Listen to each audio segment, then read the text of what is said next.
0, 1, 2,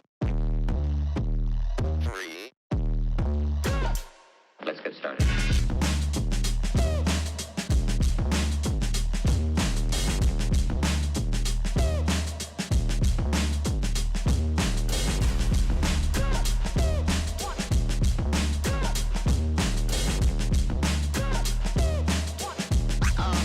Oh, that's real good. Welcome back to Jolie Knots. I'm Crystal, and today we're going to be making some sourdough boules. Now to get a loaf started for a regular loaf of sourdough, we're going to use 100 grams of starter. And that is 113, which is going to totally be fine. And I don't need a lot of starter to make more. So this is really all I have. And just scrape down the bits and pieces of everything that you have on the side of your jar, and you can feed it from like practically nothing. So I will go ahead and feed that later. 490 grams of water. Warm water will be better. You can use cold water, but it'll take a little bit longer. So 490 grams of water. You've got to get a hold of yourself.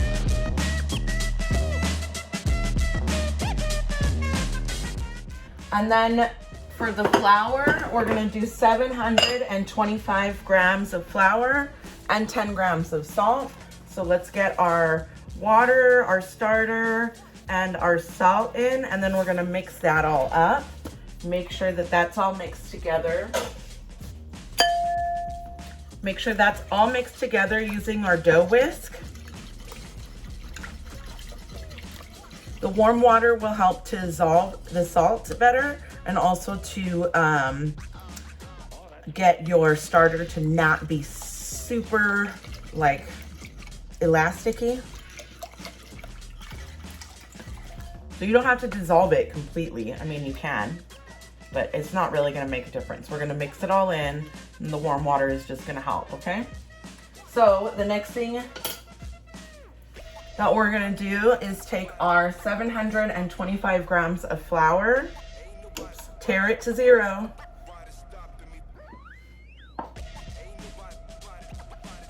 $725 grams.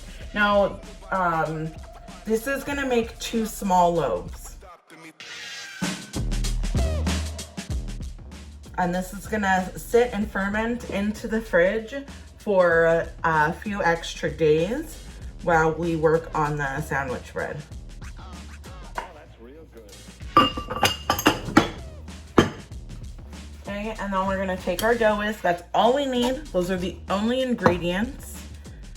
And just mix carefully so that you don't have flour going flying everywhere.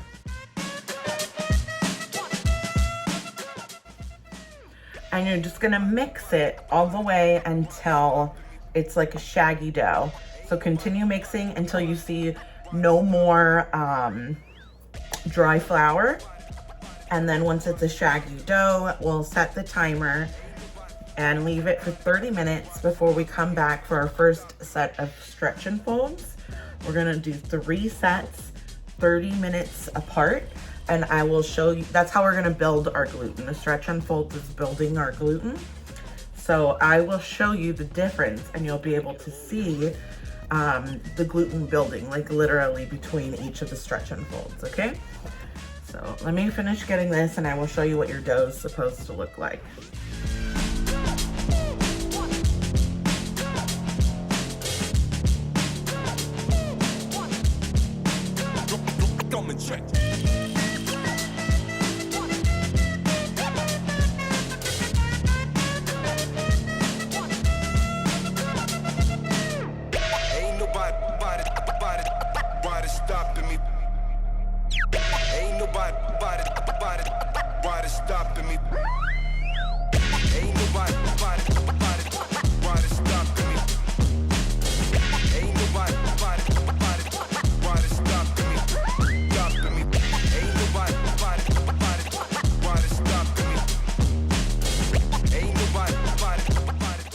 Okay, so this is what your dough should look like.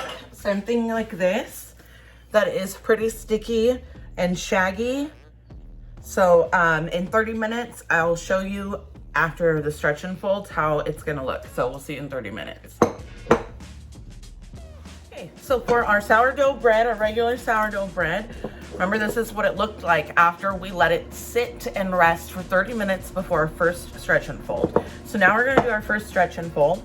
And if you keep your hands wet after you wash them, then the dough won't stick as much. And what you're gonna do is just pull that dough, stretch it up, and then fold it over. Quarter turn, pull that dough. See how strong it is? It's already getting strong already. And this is just helping to build the strength so we don't have this like flat pancake of a mess dough when we bake it. So we'll only need to go around like maybe once or twice. See how it's like already just a ball of dough, okay? So this is after the first one. It's still rather sticky. And in 30 minutes, we will do the second set and I will show you the difference in the strength there, okay? All right, we're back for our second set of stretch and folds. Remember, wet hands after you wash them. And then you can jump right in. Look at how strong that is already. And this is only our second set of stretch and folds. So pull it out, fold it over, turn it, pull it out, stretch it, fold it over. Try not to rip it. I mean, the idea isn't to rip it, it's just to make it strong. Okay, so this is, I think, 4 or 5, which is totally fine because look how great that dough looks. So we're just gonna leave it there for 30 more minutes and then do our last stretch and fold. Okay, we've reached the last stretch and fold for our sourdough bread. Wet hands, remember, and look how wonderful that dough looks. See how much stronger it's gotten? So we're just going to stretch it, fold it around, stretch it, fold it. Don't stretch it too much that you rip it. When you get to this point, you probably won't be able to stretch it very much. I'm just gonna kind of like get it into a ball and then set it down there at the bottom of our bowl. Cover it back up. When this gets to the top of our bowl, then we can go ahead and separate it out into our 2 loaves and shape it for baking. Okay, so we have actually cold fermented this into the fridge. Once it was like halfway up the bowl, I put it in the fridge, and here we are the next day. It's just cold fermenting or cold bulk. And so what we're gonna do now is actually split it in half. I'm gonna do 1 small loaf regular and then 1 small loaf with inclusions. Let's do some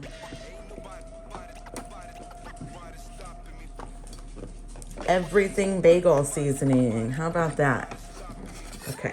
I'm sure I could do a little bit of a better job opening this up. Basically what we're doing right now, this is called laminating or shaping. We're just opening it up into a rectangle. And then whatever kind of inclusions you want, whether you want like, you know, onions or garlics or, oops, open the wrong side of that. So we are definitely using a lot of the seasoning. Once your bread rises up, it's gonna be like all mixed in. So you definitely want to load that in, okay? And then we're just folding it over like that. Putting some more inclusions on the top and then rolling it up, okay? Now I'm gonna leave this on the counter, just rolled up like this for 30 minutes to rest. And then I'm gonna come and do a second shaping to, we're helping to stabilize the crust. Okay, and so the next one, this one is just a regular, we're not doing any inclusions in it. So we're just kind of opening it up. This is actually straight from the fridge, so it's not as easy to move as they normally are, but that is quite all right.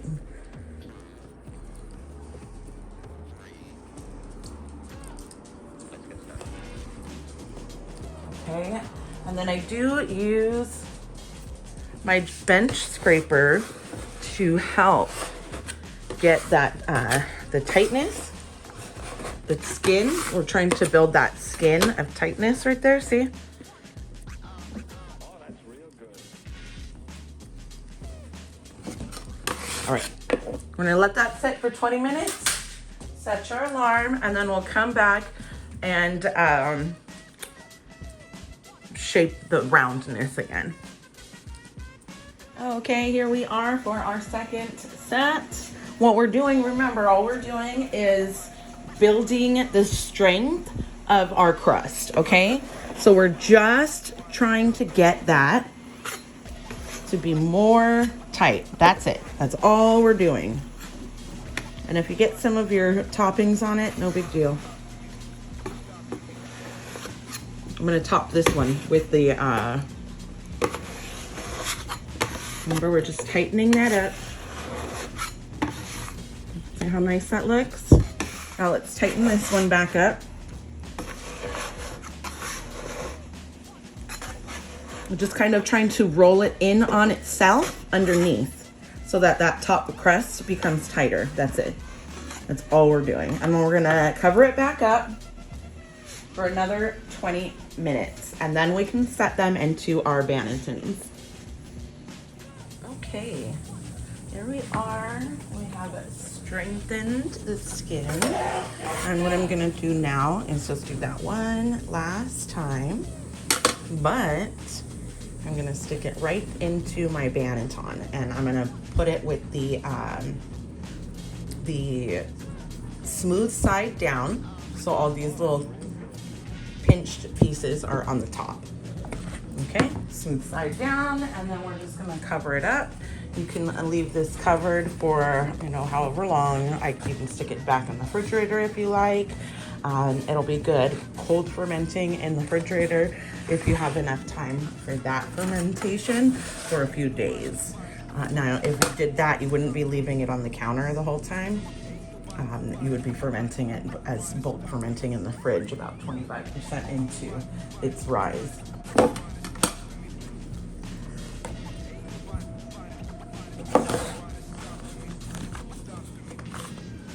Okay, so I'm just gonna leave these in the banneton for about 2 hours and then pop them right into the oven, okay? Okay, you guys, it has been 2 hours. The oven is set to 450. It's already preheated.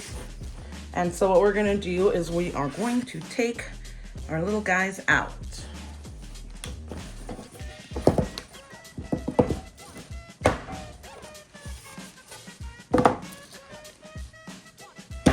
Okay, guys, made me nervous apparently because I stuck this one upside down inside of my banneton.